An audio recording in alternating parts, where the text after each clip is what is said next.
ನೀವು ಯಾವತ್ತಾದರೂ ಯೋಚನೆ ಮಾಡಿದ್ದೀರಾ? ನಾಳೆಯಿಂದ ಬದಲಾಗಬೇಕು ಅಂದ್ಕೊಂಡಿದ್ದು ನೀವು ಇನ್ನೂ ಹಾಗೇ ಇದ್ದೀರಾ.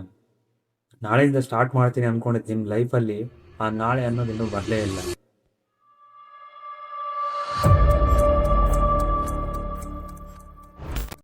ಯೋಚನೆ ಮಾಡಿ ನಿಮಗೆ ನೀವೇ ಯಾವಾಗ ಲಾಸ್ಟ್ ಟೈಮ್ ಪ್ರಾಮಿಸ್ ಮಾಡ್ಕೊಂಡಿದ್ರಿ ಅಂತ.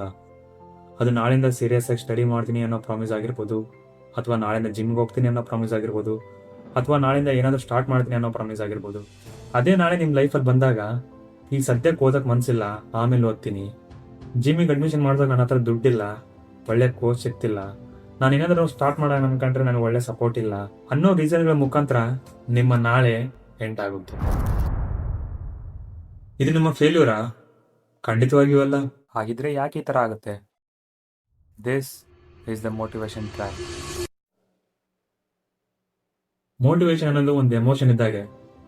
ಒಂದು ಟೈಮಲ್ಲಿ ಪೀಕಿ ಹೋಗುತ್ತೆ, ಅದಾಗಿ 1 ಗಂಟೆ, 1 ದಿನ, 1 ವಾರಕ್ಕೆ. ಮೋಟಿವೇಶನ್ ನಿಮ್ಮ ಸ್ಕಿಲ್ಸ್ನ ಬಿಲ್ಡ್ ಮಾಡಲ್ಲ, ನಿಮ್ಮ ಶೆಡ್ಯೂಲ್ಗಳನ್ನ ಬಿಲ್ಡ್ ಮಾಡಲ್ಲ, ನಿಮಗೆ ಒಳ್ಳೆ ರಿಸಲ್ಟ್ ತಂದು ಕೊಡಲ್ಲ. ಆದರೂ ಎಲ್ಲರೂ ಮೋಟಿವೇಶನ್ಗೆ ಬಲಿ ಆಗ್ತಿದ್ದಾರೆ. ನಿಮ್ಮ ರಿಸಲ್ಟ್ ಮಾತಾಡೋದು ನಿಮ್ಮ ಆ್ಯಕ್ಷನ್ಸ್ಗಳಿಂದ ಮಾತ್ರ.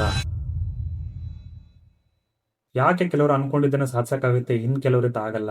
ಯಾಕಂದರೆ ಸಕ್ಸಸ್ಫುಲ್ ವ್ಯಕ್ತಿಗಳು ಯಾವಾಗಲೂ ಮೋಟಿವೇಶನ್ ಮೇಲೆ ಡಿಪೆಂಡ್ ಆಗಿರಲ್ಲ, ಬದಲಾಗಿ ಅವರ ಮೈಂಡ್ ಸೆಟ್ನ ಬಿಲ್ಡ್ ಮಾಡ್ಕೊಂಡಿರ್ತಾರೆ.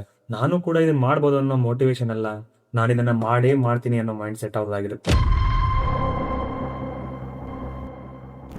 ಹಾಗಿದ್ರೆ ಈ ಮೋಟಿವೇಶನ್ ಟ್ರ್ಯಾಪಿಂದ ಹೊರಗೆ ಬರೋದು ಹೇಗೆ? Simple actions. ನಿಮ್ಮ ಸಣ್ಣ ಸಣ್ಣ ಹ್ಯಾಬಿಟ್ಸ್ಗಳನ್ನು ಚೇಂಜ್ ಮಾಡಿ, ನಿಮ್ಮ ಸರೌಂಡಿಂಗ್ಸ್ನ ಚೇಂಜ್ ಮಾಡಿ. ನೀವು ಕಂಡಂಥ ಕನಸು ನಿಮ್ಮ ಕಣ್ಣು ಮುಂದೆ ಯಾವಾಗಲೂ ಕಾಣ್ತಾನೆ ಇರಬೇಕು. ಆ ರೀತಿಯಾದಂಥ ಒಂದು ಎನ್ವಿರಾನ್ಮೆಂಟ್ನ ಬಿಲ್ಡ್ ಮಾಡಿ. ಮೋರ್ ಓವರ್, ಮೋಟಿವೇಶನ್ ಸಿಕ್ಕಾಗ ಮಾತ್ರ ಏನಾದರೂ ಮಾಡೋಕ್ಕೆ ಛಲ ಬರುತ್ತೆ ಅನ್ನೋ ನಿಮ್ಮ ಮೈಂಡ್ ಸೆಟ್ನ ಚೇಂಜ್ ಮಾಡಿ. ನಿಮ್ಮ ಮೈಂಡ್ ಸೆಟ್ ನಿಮ್ಮ ರಿಯಲ್ ಗ್ರೋತಿಗೆ ಹೆಲ್ಪ್ ಮಾಡುತ್ತೆ. ಮೋಟಿವೇಶನ್ ಕಲ್ಪನಾ ಲೋಕಕ್ಕೆ ಹೋಗುತ್ತೆ. It's A real growth, not fantasy. ಈ ವಿಡಿಯೋ ಕೂಡ ನಿಮಗೆ ಮೋಟಿವೇಶನ್ ಅಂತ ಅನ್ಸಿದ್ರೆ ನೀವಿನ್ನ ಮೋಟಿವೇಶನ್ ಟ್ರ್ಯಾಪಲ್ಲಿ ಇದ್ದೀರಾ ಅಂತ ಅರ್ಥ. ಹಾಗಂತ ನಾನು ಮೋಟಿವೇಶನ್ ತಪ್ಪು ಅಂತ ನಾನು ಹೇಳ್ತಿಲ್ಲ, ಆದರೆ ಎಲ್ಲಿವರೆಗೂ ನಿಮ್ಮ ಮೋಟಿವೇಶನ್ ನಿಮ್ಮ ಆ್ಯಕ್ಷನ್ಗಳಾಗಿ ಬದಲಾಗಲ್ವೋ ಅಲ್ಲಿವರೆಗೂ ಅದರ ವ್ಯಾಲ್ಯೂ 0 ಅಷ್ಟೇ. ಈ ವಿಡಿಯೋದಲ್ಲಿ ನಾನು ಏನಾದರೂ ತಪ್ಪು ಮಾತಾಡಿದ್ದೀನಿ ಅಂತ ನಿಮ್ಗೆ ಅನಿಸಿದರೆ ಕ್ಷಮೆ ಇರಲಿ. B discipline, B consistent for your better tomorrow. ಸಿಗೋಣ ಮುಂದಿನ ವಿಡಿಯೋದಲ್ಲಿ.